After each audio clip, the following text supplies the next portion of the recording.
और समझने का मौका मिलेगा। असल में उनके निजी दस्तावेज राष्ट्रीय अभिलेखागार में जमा हुए हैं। इन कागजातों में प्रमुख दस्तावेज, भाषण और पत्राचार शामिल है। रिपोर्ट देखिए। पूर्व राष्ट्रपति डॉक्टर एपीजे अब्दुल कलाम के निजी कागजात भारत के राष्ट्रीय अभिलेखागार में पहुंच गए हैं। इन कागजातों में प्रमुख दस्तावेज, भाषण और पत्राचार शामिल है। उन्हें अन्य पूर्व राष्ट्रपतियों के कागजात के साथ सावधानीपूर्वक संरक्षित किया जाएगा और जनता के लिए सुलभ बनाया जाएगा। इससे डॉक्टर कलाम की विरासत से भविष्य की पीढ़ियों को प्रेरणा मिलती रहेगी। नेशनल आर्काइव्स ऑफ इंडिया में पुराने अभिलेखों को हम लोग संरक्षित रखते हैं और जो देश की विरासत है, जो महत्वपूर्ण लोगों से जुड़े हुए दस्तावेज हैं, वो भी हम लोग रखते हैं। तो हमारे पास जो भारत के पूर्व राष्ट्रपति हैं, उनमें डॉक्टर राजेंद्र प्रसाद के पेपर्स हैं, डॉक्टर वीवी गिरी के पेपर्स हैं।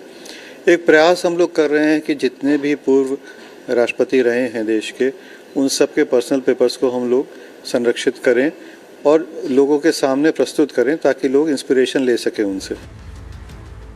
सोमवार को भारतीय राष्ट्रीय अभिलेखागार डॉक्टर कलाम के परिवार और अन्य संबंधित पक्षों के बीच उनके दस्तावेजों और कागजातों के आधिकारिक संग्रह के लिए एक समझौते पर हस्ताक्षर किए गए।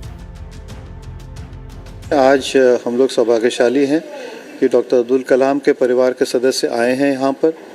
रामेश्वरम में हमारी टीम गई थी, वहाँ पे इनके पेपर्स को देख के पेपर्स को हम लोगों ने छांटा है और पेपर्स हमारे पास आ रहे हैं। बड़े रोचक, इंटरेस्टिंग पेपर्स हैं। इन सब को हम लोग देश के सामने लाएंगे। 1 महीने के अंदर हम लोग को उम्मीद है कि ये सारे के सारे हमारे पोर्टल पे दिखाई देंगे। तो ये पेपर्स आज हम लोग को प्राप्त हुए, बड़ी खुशी का दिन है हम लोगों के लिए। डॉक्टर कलाम के परिवार के सदस्यों ने राष्ट्र के लिए उनके महत्वपूर्ण योगदान और छात्र समुदाय के प्रति उनके गहरे स्नेह पर प्रकाश डाला। So he has written about, when he was in DRDO and ISRO, some technical knowledge, how he is thinking about how to making a rocket, all those procedures, theoretical ideas, all those papers we are submitting it. Moving from Rameswaram to the world arena, what was very close to him as he was a role model for all age groups? So he was very close to him as country's students. So he believed that India's students community can bring change in whatever we think, so we can make India as a great country. இந்த நாட்டை எப்படியாவது தன்னிறைவு பெற்றதாக, உலகத்துக்கெல்லாம் ஒரு உதாரணமான நாடாக, வல்லரசு நாடாக உருவாக்கணும் அப்படிங்கிறத அவங்க இருந்த வரைக்கும் அவங்க யோசிச்சாங்க. அதற்காகத்தான் ஒவ்வொரு ஸ்கூலாக, ஒவ்வொரு காலேஜ், யூனிவர்சிட்டி இப்படி எல்லா இடத்துக்கும் போய் அவங்க நீங்கள் என்னவாக விரும்புகிறீங்க, இந்த நாட்டுக்கு ஒரு சிறந்த பிரஜையாக நீங்கள் ஆகணும் அப்படின்னு அவங்க வலியுறுத்தி சொன்னாங்க. அவங்களுடைய மரணமும் கூட மாணவர்களுக்கு மத்தியில் தான் நிகழ்ந்தது அப்படிங்கிறது நம்ம எல்லாருக்கும் தெரிஞ்ச ஒன்று. அவங்களுடைய